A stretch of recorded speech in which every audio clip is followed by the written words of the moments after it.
हिंदू धर्म में छठ पूजा का विशेष महत्व है। यह पर्व 4 दिनों तक चलता है।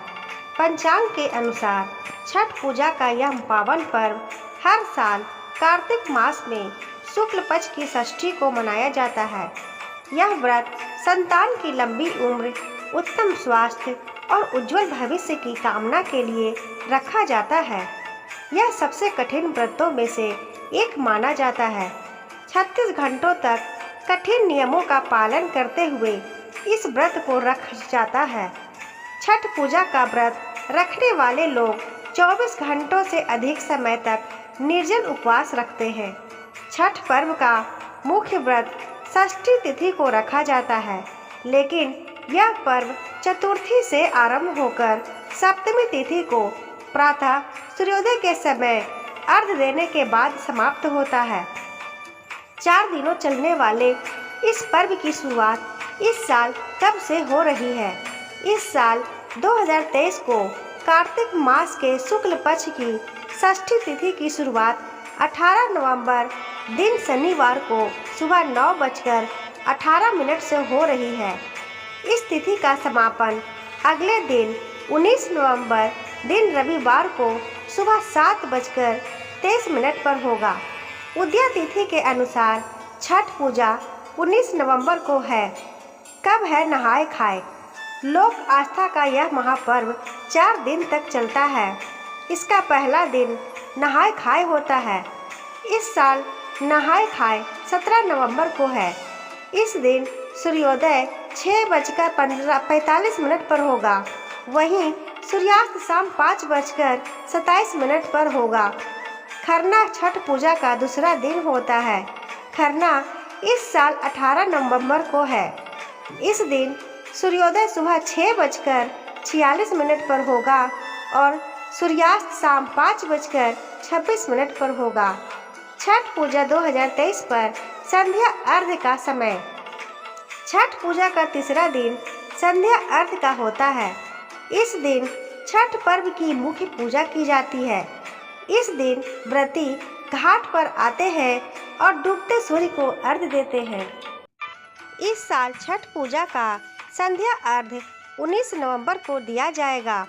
19 नवंबर को सूर्यास्त शाम 5:26 पर होगा। छठ पूजा पर उगते सूर्य को अर्घ्य देने का समय चौथा दिन यानी सप्तमी तिथि छठ महापर्व का अंतिम दिन होता है। इस दिन उगते सूर्य को अर्घ्य दिया जाता है और व्रत का पारण होता है। इस साल 20 नवंबर को उगते सूर्य को अर्घ्य दिया जाएगा। इस दिन सूर्योदय 6:47 पर होगा। कौन है छठी मैया?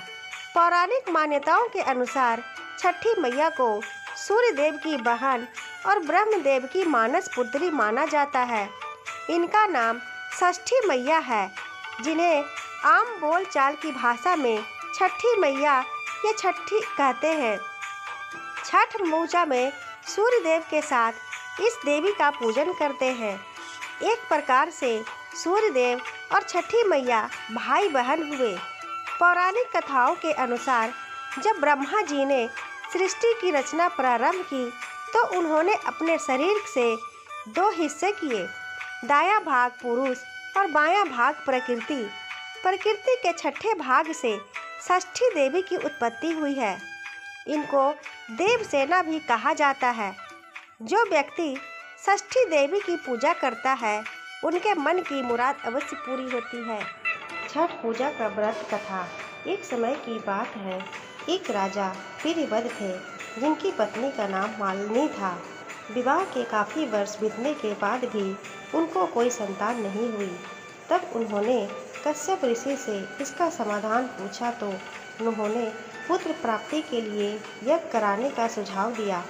कश्यप ऋषि ने पुत्र प्राप्ति के लिए यज्ञ किया और राजा की पत्नी मालिनी को प्रसाद स्वरूप खीर खाने को दिया। उसके प्रभाव से रानी गर्भवती हो गई, जिससे राजा वीरभद्र बड़े खुश हुए। कुछ समय बाद रानी ने एक पुत्र को जन्म दिया, लेकिन वह भी मृत पैदा हुआ। यह खबर सुनकर राजा बहुत दुखी हो गए।